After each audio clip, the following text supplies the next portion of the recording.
And we're live. Hi, good evening, All right. everyone. Welcome to Level Up Live. I am Dr. Sharita Gaskins-Tillett. I am your host.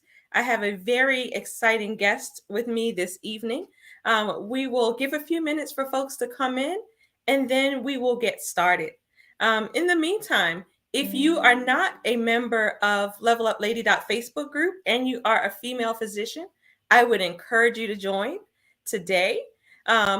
Because we do have exciting things going on, exciting things brewing in the group, and we would love to have you. So, my guest this evening is Dr. Dana Gibbs. And I thought instead of reading her bio this week, I would actually let Dr. Dana introduce herself. So, I'm really excited to talk to her because I know Dana in real life, and she is just absolutely amazing. So, I don't know if she's going to tell you all the wonderful things there are to tell you about her, but I'm going to tell you some of them if she doesn't. Oh, I know who's on. Somebody said Dr. Dana, my Amazon sister. So I know that's one of two. Oh, Barbara Joy. Awesome. All right, Dr. Dana, tell us who you are and what you do. All right. Well, I am Dana Gibbs. I am a mid-career ENT, ear, nose, and throat doctor, and allergist in Texas. And I'm in a private practice that I'm getting ready to leave. And that is going to be the next big adventure because I'm not ready to retire, but I'm ready to do something different. So it's going to be crazy stuff.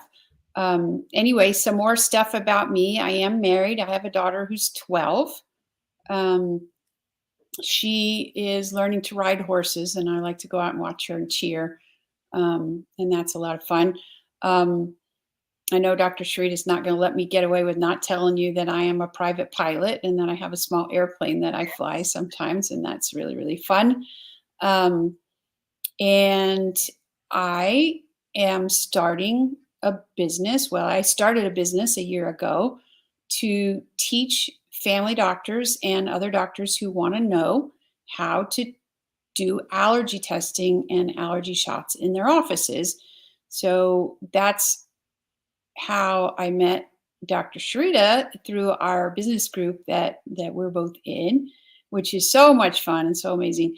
But anyway, just learning to do all the things that doctors never learn to do in medical school that have to do with business. So that's where Absolutely. I'm at. Yeah, you're right. It has been an amazing journey, and I have been so blessed to meet wonderful doctors like you and so Thanks. many others in our group. So tell me, how did you decide to what's kind of pushing you to a career change? Because you alluded to the fact that you're leaving your practice. So I want to know what is pushing you to a career change and why this particular area where you're training primary care doctors in allergy. Okay, so when I first started doing ENT, there was a subset of my patients that did not get well or didn't need surgery, but still needed help. And I felt like, okay, I should be able to send this person to an allergist or send them back to their family doc. And they just kept showing up. It's like, I'm still sick. I want you to fix me. I'm still sick. And so I had the opportunity to learn how to do allergy testing and learn how to give people allergy shots. And so I did. And it has been a really, really wonderful add to our ENT practice. And I'm able to get people well that wouldn't necessarily get well. And so I joined an allergy society that I've been in for 20 years, but COVID, it was a very small society and they were not super financially fat, and COVID knocked them back. And so that society ended up closing. And I'd been on the board and I'd been on the faculty, and I just really enjoy sharing this knowledge of what I know how to do with other doctors. And when that society closed, I was like, what do I do now? And I sat for about a year going, okay, this is boring. I don't get to talk to anybody about allergy anymore. There's nobody to talk to about it. When we have difficult patients, we put our heads together and kind of figure out together what we ought to do with them. So allergy is your passion, it sounds like. Allergy was kind of my passion. Yeah, exactly. Okay. And I would see things like there was this gentleman who was a psychiatrist that was in that group, and he would find people who had psychiatric diagnoses because of food allergies, and he would test them and get them off of these foods that were causing chemical imbalances in their gut and their brain and whatever, and their anxieties would go away and this and that. And so it was like there's way more to this than just oak tree pollen. How interesting. And so I was, and every year we would go back and somebody new would come in and give more knowledge. And it was just, it was a like-minded group of innovative, interesting,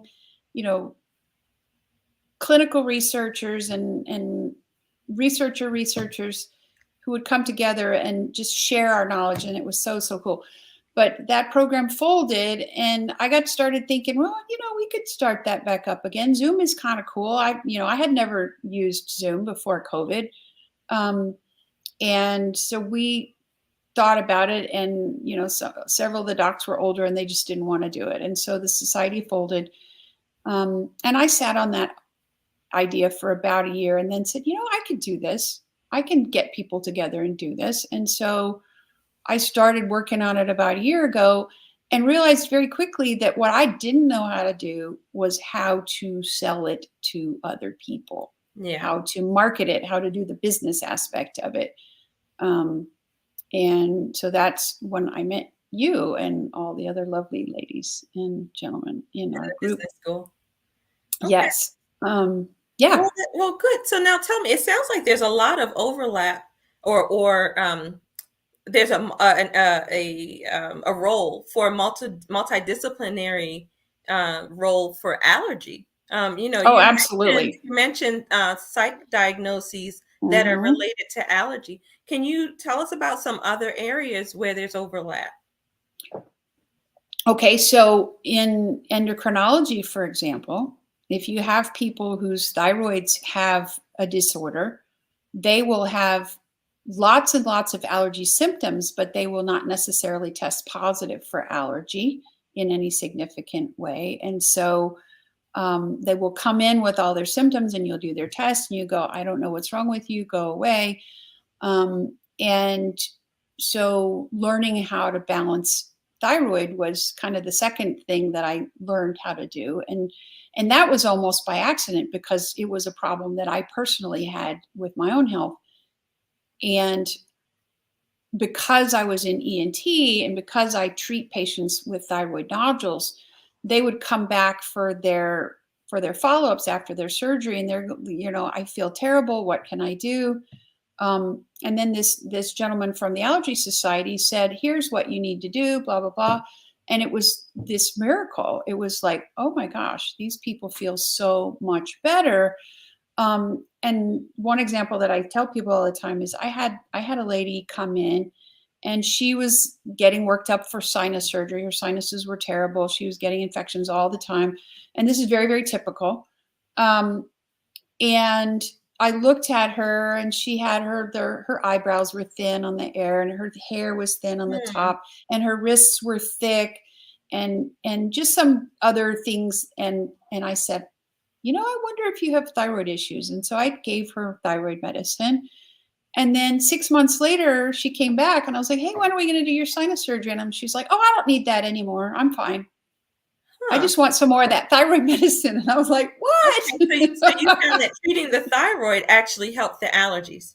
Exactly. So more multidisciplinary issues, but really primary care sees 90% of the allergy patients. And I mean, I include OB-GYN in primary care in some aspect. You see, there are a lot of anybody else, right? A lot of women who only see their GYN, and there were GYNs in that allergy group. There were family doctors, there were internists, there were ENTs, there were, as I mentioned, psychiatrists. So it was just, it was just a fascinating group, and we loved learning from each other. So cool. So your plan at this point is to teach allergy to primary care doctors. Yes, You mentioned that they see, 90% of the they allergy see, patients, and they do. allergy is a huge problem. I think I read that there were like 3.5 to 4% of the U.S. population deals Oh, with. I think it's more like 10 to 20. Wow. Okay. Yeah, I think it's more like 10 to 20. And asthma, I would say 40 to 50% of allergy patients also have asthma or have a genetic tendency to develop asthma. And the cool thing about treating allergy with immunotherapy or allergy shots, allergy drops, is that you can actually stop that process or maybe even reverse that process. And I've seen that over and over in my practice too. And, asthma, allergy is thought of as a nuisance disease, but asthma is not. Asthma is a killer. Right. Absolutely. Yeah. So now, how would this be beneficial to the primary care physician to have this knowledge? Okay. So lots of ways actually, but number one is that allergy treatment and testing pays pretty well. And once a patient is on allergy treatment, they are bringing a steady income to the practice that's managing that person, because you do allergy shots or allergy drops for 4 to 5 years. And then sometimes people don't want to quit. They're like, I feel so good, I don't want to quit. And so they just keep on coming, and they require very little maintenance. I mean, maybe one 15-minute office visit a year, but they're paying every quarter, every week, every whatever. So steady income is a really great thing. The other thing about allergy patients is that they're generally more health conscious than your run of the mill patient who doesn't want to take their medicine, doesn't want to take their blood pressure medicine, doesn't want to do this, do that, whatever. And so it can really increase the joy of helping people, because you have people who are motivated to help themselves, which I think is really awesome. So that's another one. And because it works so well, I mean, you have patients that go from, like, I'll give you one example. I saw a lady back the other day, and she's like, doctor, I couldn't go to my daughter's house because there were animals there. I couldn't spend time outdoors in the fall and spring because I would get bronchitis. I took 8 to 10 antibiotics a year. My GI tract was always riled up. I felt like I felt terrible. And this lady really felt like she had been given her life back. And I was, that is not, it's funny, you go on these commercials and they're like, these results may not be typical. And I'm like, this result is typical for Okay. what you get when you treat these people. And there's all these new drugs that are out there, these eosinophil blockers, these anti-IgE blockers, that you have to take basically for the rest of your life. And the prices of some of them are $2,000 to $5,000 a month. Wow. And it's like, no, no, no, no. Allergy shots cost the patient maybe $1,500, $2,000 a year. Okay. You know, at at the outside, if they're done correctly. Um, So and this saves a health. fair You a think fair that amount of this that saves health stays in the healthcare office. dollars? Yeah. I'm So sorry. it would save healthcare dollars in the long run. I believe so. I believe so. Okay. All right. So Um, now tell me about the course. How long is it? okay, How do people contact you if they're interested in sure, taking the course? sure, What's sure. it, what's the content like? Those kinds of things. Okay. Well, so the content is very comprehensive because basically what I'm teaching is all of the basic knowledge that you would need to design your own allergy program and pick which allergens you need to test and decide what testing method you're going to use, and screen a patient, decide who to test, set up the test, do the test, interpret the test, mix an allergy shot serum or an allergy drop serum from that test result, and then how to manage the patient once they're on the treatment. And that's, it's pretty involved. I would say, I think the course is going to turn out to be, when all is said and done, about 15 hours worth of content. Okay. So I have it planned to be 6 weeks, 2 hours plus per week. Live content at first, and then some of it will be recorded and evergreen. There's also going to be interviews with manufacturers reps, software reps. There are great new software programs that help you stay organized and stay safe with your allergy serums, and make sure you're giving the patient the right dose from the right vial at the right time. There's lots of cool stuff like that, and there's also, the allergy serum providers, there's the allergy supplies providers, there's the companies that will supply you with discounted IgE, RAST allergy testing if you want to use that in your practice. And so the course is going to start in January. It's going to be given on Zoom, just like we're talking to each other here. And then stored in an archive that's going to be accessible to whoever does it for a year after. And instead, one of the things that has bothered me the most about allergy courses that I've been to in the past is that every person who goes has to pay. And so if you have an office where just the doctor goes, they have to pay. But if you want to take your office staff, you have to pay for each person who goes. And my plan is that I'm going to charge by the office, not by the person. I was actually going to ask that question because, you're talking about training the physician. However, the staff is very much involved with the allergy process as well. So I was wondering how the staff would get trained. So your training will include the staff. Absolutely. Okay. So I'm also going to provide document templates for every kind of document that you need to do an allergy program, because there's kind of a lot of them. There's history questionnaires, and there's consent forms, and there's recording sheets, and there's emergency protocols, and there's test recording forms, and shot recording forms, and shot mixing forms. There's all this stuff. And when I did it, I made those up from scratch, and it took a lot of my time. I wasn't that busy. I had just started a solo practice, so it was okay at the time, but it would have been nice to have it put down with, in a notebook. Here's page 1, here's page 27, here's whatever. And also, there are reporting requirements. There are training requirements. So I have training checklists that each, when you bring in a new staff and you teach them A, B, C, D, E, here's how you do this, here's how you do that. Okay, I sign that I learned how to do this. I sign that I learned how to do that. And every year we do our refresher training, or we do our emergency preparedness training, or we do whatever. And so there's a system for managing that kind of thing.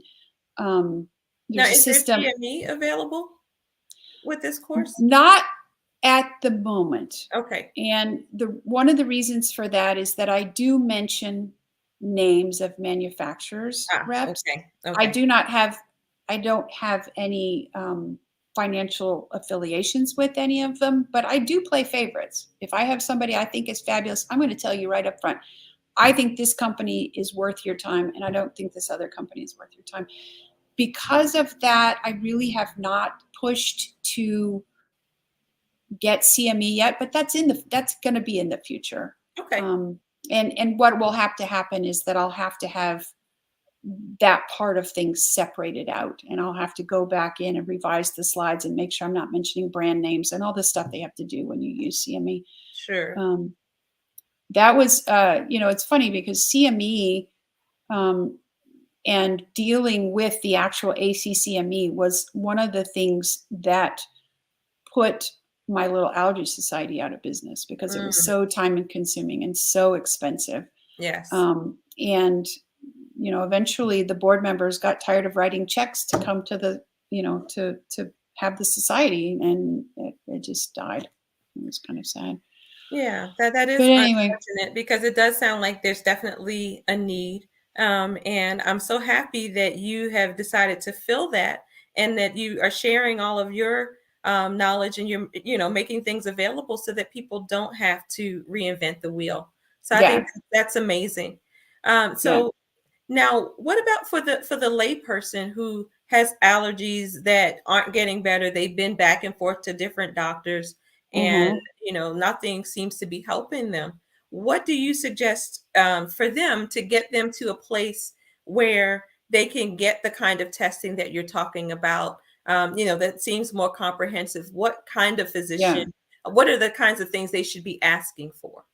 Okay, so the kind of testing that I use in my office is the kind of testing that's taught by the main otolaryngology society, and it's called MQT, or modified quantitative testing.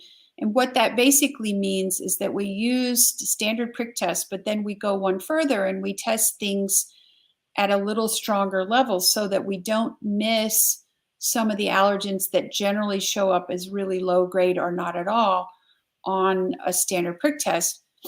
For example, dust mites, really a lot of people who have a serious problem with dust mites won't show up on a prick test. A lot of the molds are kind of the same way. So I use a slightly different testing technique than what even a general allergist might use, because that's what I was taught. And over the years, what I've come to the conclusion is I see a lot of patients who were told that they are not allergic by a general allergist, and I test them and I go, yeah, you are. Okay. And we get them. That lady that I was talking about at the beginning, she was one of those. She had been told she wasn't allergic, and she did phenomenally well.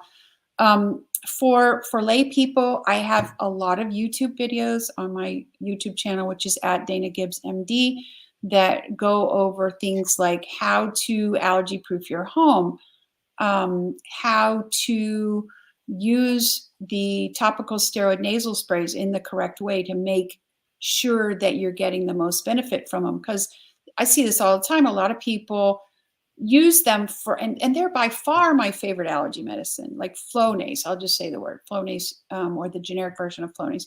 By far my favorite allergy medicine, but you have to use it in a certain way. You have to start and use it. If you know when your allergy season is, you really need to start about 2 weeks ahead of time and use it every day. And you have to use it the right way. Now you're talking. Because This is seasonal allergies, right? Yeah, this is for seasonal allergies. So like if every day, every year when school starts, I am always sick immediately when school starts. Okay, so 2 weeks before school starts, go get your Flonase and start using it. Use it every day, once a day, and it'll help you. Some other stuff that I tell people. Let's just talk about Christmas for a second. Okay, so Christmas, everybody gets all excited and they bring all this beautiful greenery into the Yes. house and they burn fires in the fireplace, and all of that stuff brings mold in your house. So for patients who have a lot of allergies, I really, really strongly suggest, one, no wood burning fireplace. Two, just buy fake greenery. I know it's not as Yeah. nice, but just buy a fake Christmas tree. I mean, you can take your Christmas tree out in the backyard and jet spray it to get a lot of the dead pine needles and stuff off of there, but it's not as good. Yeah, because you bring, all those cold mold spores into your warm house and they start to bloom. And the next thing you know, you've got a big mold bloom in your house. Um, the next thing that goes on is that the air gets really, really dry in your house if you're running your heater. And so you can put on a humidifier, but you have to be really careful because one, humidifiers can grow mold in them. So you have to make sure they're clean. And two, if you run the humidifier and it leaves damp textiles, carpet, bedding, pillows, Mhm. what have you, Mhm. wood flooring, Okay. that gets damp into it, then that's going to grow mold. And then you got to worry about that. Um, I really like nasal saline washes, Okay. like the Neil Med Sinus Rinse Kit. I'll just say the word. That's my personal favorite one. Um, and I tell people, look, when you come in from being outdoors, in Texas, we have mountain cedar. And this is a pollen that blooms in the wintertime. Every time the sun comes out and the wind starts to blow, we just get inundated with this stuff, and it makes people quite sick. And so I say, look, every time you go outside, come back in, take your jacket off at the door, hang it outside if you have a garage, hang it outside the door, take your shoes off, put them outside the door, so that you're not tracking pollen into your house. This is true all year round, but particularly when mountain fever's going on. So you're not tracking all this pollen into your house. Second thing is, if you were outside for a long time, go directly to the shower and rinse off. Get the pollen off your face, off your hair, off your, take the clothes you were wearing and put them right in the washing machine. Don't lay them on your bed. Worst thing you can do. And then spray saline or rinse saline through your nose to get the pollen out, so that your indoor experience will be basically a pollen-free zone. And that's a big help for That's a lot of people. that you mentioned a lot of things that I've never even thought about. Fortunately, I don't have allergies, but oh, you're lucky. So I'm going to have him listen to this so that he can, incorporate some of your suggestions. Yeah. And all that's on my YouTube. All that stuff is on my YouTube channel. So anybody who's curious can go grab that and take a look at it. Well, that's awesome. Now, I know you have a new endeavor coming up where, let's see, what is it called? Consultants in Metabolism. So, oh my goodness, yeah. Talk to me a little bit about that. Okay, so after 17 years in group practice, I am leaving the practice that I'm in because it's an insurance-based practice and it's a procedure-based practice. So our expenses are really, really high. And I like to see allergy patients and thyroid patients and hormone patients who don't need procedures. And our expenses have been going up and up and up. I mean, this is the year 2022. Everybody's expenses are going up. Yes. Yes. Reimbursement from insurances. Guess what happens? It goes down. Well, eventually you get to the point where your profit and your expenses are here and they go like this. And the next thing you know, they're going like this. And the next thing you know, I'm going to work full time and paying to be there. Yeah. And I can't stay in that environment without drastically changing the way I do business, which would be like what my partners do. They see 40 to 45 patients a day. They do a lot of procedures. They do a lot of surgery. They don't pay attention to allergy patients. It's not what I want to do with my life. It's not what brings me joy. Yeah. Yeah. And I'm old enough that I need some joy. so I am going to move. And I'm sure, but beyond that, I know that there are patients who really appreciate being able to, spend time with you and talk with you and actually have their problem addressed in a non-surgical way. Absolutely. So, there's definitely a niche for that. Absolutely. So in the last few minutes we have left, I have a couple of questions I want to ask. Sure, the first is, how do you go from being what came first, the chicken or the egg? So were you an ENT who loved allergy and then a pilot, or were you a pilot who then talk to me? And then I also read that you restore the plane. So this tells me that you're working on these planes, or what? Talk to me about this. All right. So none of that happened until I was out of residency. Okay. But my granddad had a small plane when I was a kid, because he had a small business in Fort Worth, Texas, and his clients were all over West Texas. And I mean, it can take 10 hours to drive somewhere in West Texas. And he just decided that he would learn to fly. And so he did. And so I always kind of had that in the back of my mind. And nobody, I was super lucky this way. Nobody ever said to me, girls can't be pilots. Okay. Nobody ever said that to me. And so I always had it in the back of my mind. One of these days, I'm going to learn to fly a plane. One of these days, I'm going to learn to fly a plane. And once I started, it took me, I think I started in 2005.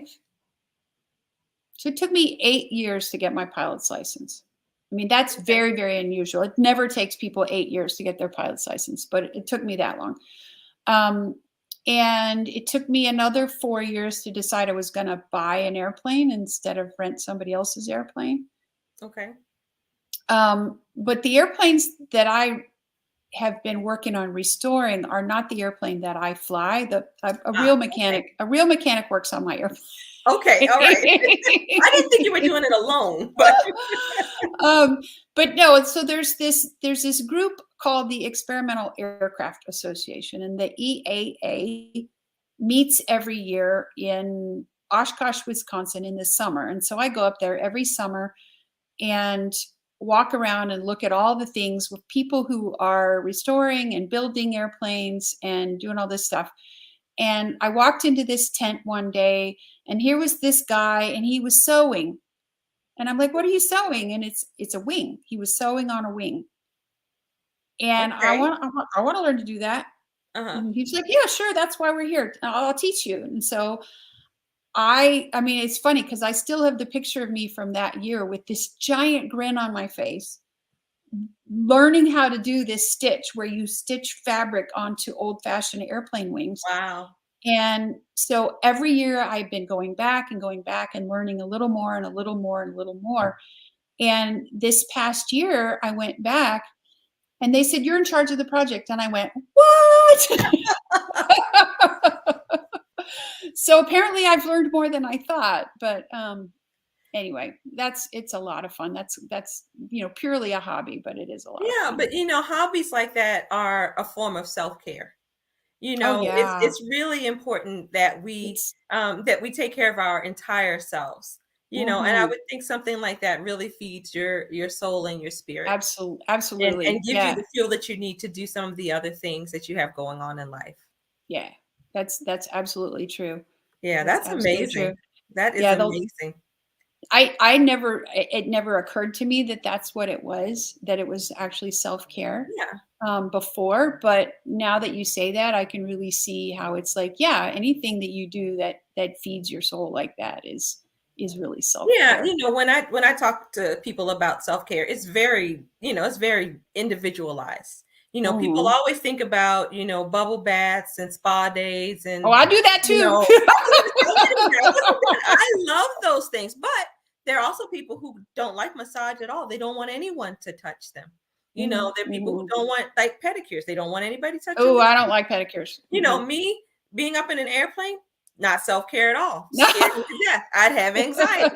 So so it's very individualized, but it's what feeds you Mhm. and what Yeah, what gives you life. So yeah, those are the kinds of things. So one yeah, last question. sure. And maybe you've already addressed this, but for the primary care physician who is looking to up level their treatment of allergy, what is Sure. the one best thing you would encourage them to do? The one best thing to encourage them to do would be to learn all you can about it. And I have, like I said, I have a YouTube channel. I've got a lot of free resources on there. I also just started a new section in my website called replays, where anybody can go in and watch the replays of any webinar that I've done. That website is called www.allergyaccessmd.com. And just look for the section that says replays, and you'll find all those replays.